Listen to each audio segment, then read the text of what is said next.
ক্রেতা বিক্রেতার হাক ডাকে মুখর আন্তর্জাতিক বাণিজ্য মেলা। সাপ্তাহিক ছুটির দিন হওয়ায় আজ ঢাকার বাইরে থেকেও এসেছেন প্রচুর মানুষ। এ বিষয়ে বিস্তারিত জানাতে সরাসরি যুক্ত হচ্ছেন নারায়ণগঞ্জ প্রতিনিধি হাসান মজুমদার বাবলু।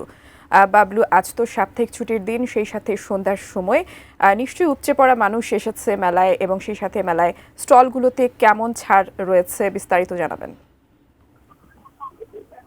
তোপা আজ সাপ্তাহিক ছুটির দিন হওয়ায় কিন্তু মেলা প্রাঙ্গণে ক্রেতা বিক্রেতার শেষ মিলন মেলায় বলা চলে। কারণ ইতিমধ্যে আমি সন্ধ্যার এই সময়টায় কিন্তু দেখছি যে মেলায় ঢুকছে, অর্থাৎ ক্রেতা দর্শনার্থীরাও কিন্তু তাদের মানে দল বেঁধেই বলা চলে যে তারা মেলায় ঢুকছে, এবং দূর দূর থেকে শুরু করে আশপাশে এবং যে এলাকাগুলি রয়েছে সেই এলাকাগুলি কিন্তু ক্রেতা দর্শনার্থীরা কিন্তু মেলাতে এসে উপস্থিত হয়েছেন এবং তারা কিন্তু পছন্দের পণ্যগুলি কিনছেন। এছাড়াও যদি একটু বলি যে মেলায় কিন্তু সাংস্কৃতিক মঞ্চ রয়েছে, যেখানে যারা ক্রেতা দর্শনার্থী রয়েছে তাদের মন ধরানোর জন্য কিন্তু মেলাতে কিছুক্ষণ ব্যবস্থা করেছেন। পাশাপাশি আপনি যেটি বলছেন যে ছাড়ের ব্যবস্থা, আসলে মেলা উপলক্ষে কিন্তু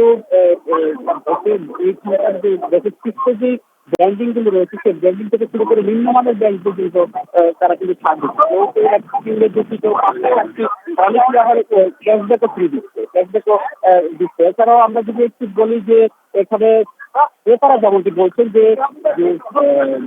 যেসব ব্র্যান্ডিং এর যে পণ্যগুলো রয়েছে তাদের কিছুটা মান থাকলেও কিন্তু নন ব্র্যান্ড পণ্যগুলোর অবস্থা একেবারে ভয়াবহ।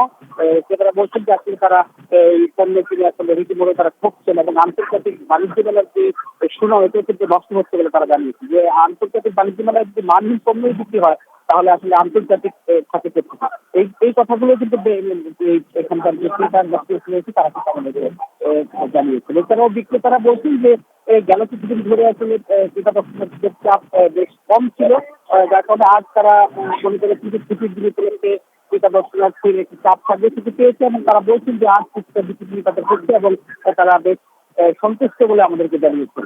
তো এই ছিল আসলে মেলার মাঠ থেকে আমার কাছে সবচেয়ে।